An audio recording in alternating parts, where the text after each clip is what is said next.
Some people run from the unknown. Entrepreneurs walk straight into it, deal after deal. Not because we're fearless, but because we've made peace with the hustle. We know fear is real.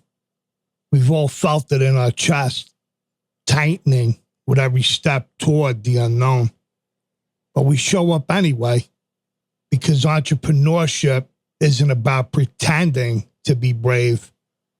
It's about being scared and doing it anyway. The darkness isn't just in the unknown. It's in self-doubt, in pain, in pressure. And still, we step forward, not for the glory, but because it's who we are. Entrepreneurs don't avoid the storm. We become the calm inside it.